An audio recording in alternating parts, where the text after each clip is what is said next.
This is Akashvani, the news read by Narang Koyang. External Affairs Minister Dr. S. Jaishankar has stressed that resilience, innovation, cooperation, and sustainability will be the key priorities during India's chairship of BRICS 2026.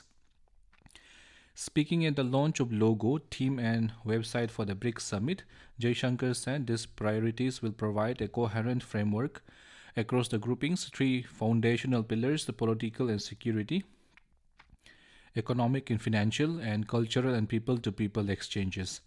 The minister said India will seek to bring together the potential of BRICS countries for the greater global welfare during the summit. The minister said over the years, BRICS has expanded its agenda and membership.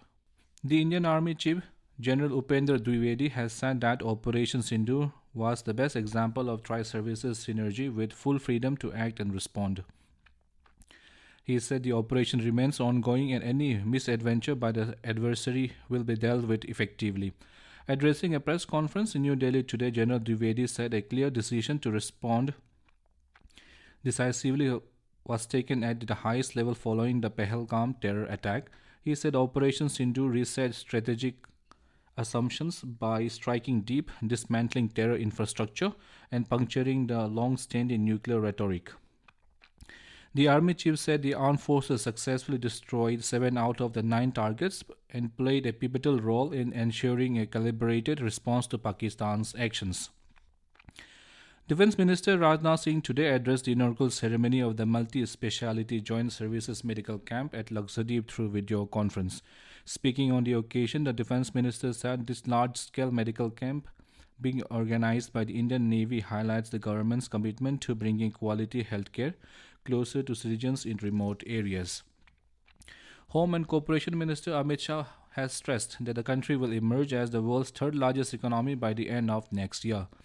He was addressing a public meeting at his native town, Mansa, in Gandhinagar district of Gujarat after launching and inaugurating development projects worth over 267 crore rupees. Shah said the government is committed to making India a global leader in every sector by the year 2047.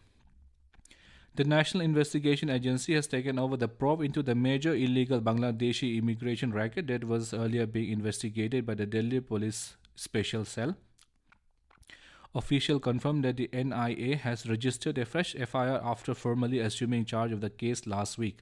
The agency has begun its investigation and is expected to expand the scope of the probe by tracing the entire syndicate involved and following the money trail linked to the network.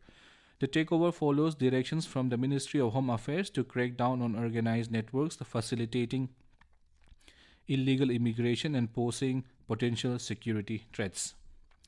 The Vice President C.P. Radhakrishnan today said that the vision of the Viksit Bharat can only be realized when the youth of the country is drug-free, healthy and purpose-driven. Radhakrishnan said this while addressing University of Delhi's drug-free campus campaign in the national capital. The Vice President said the campaign aligns strongly with the government's Nasha Mukt Bharat Abhiyan. He underlined that substance abuse is a social challenge, a public health concern and threat to country's demographic dividend. Union Minister Ashwin Vaishnaw participated in a critical minerals ministerial meeting hosted by the United States Treasury Secretary Scott Bessent in Washington, D.C. today. The meeting focused on strengthening global supply chains for critical minerals, including rare earth elements. On the occasion, Vaishnaw said this is very important for countries like India, where manufacturing, especially electronics, is growing quickly. German Chancellor Friedrich Merz arrived in Bengaluru today. Large and Medium Industry Minister of Karnataka M.B. Patil received him at the airport along with senior officials. During his visit to the IT city, Merz is scheduled to visit India headquarters of German tech major Bose. He is also visiting the Center for Nanoscience and Engineering at the Indian Institute of Science before planning from Bengaluru. US President Donald Trump has announced that countries continuing to do business with Iran will face a 25% tariff on their trade with the United States as Washington steps up pressure following a deadly crackdown on anti-government protests across the country. That's all in this news bulletin. Namaskar.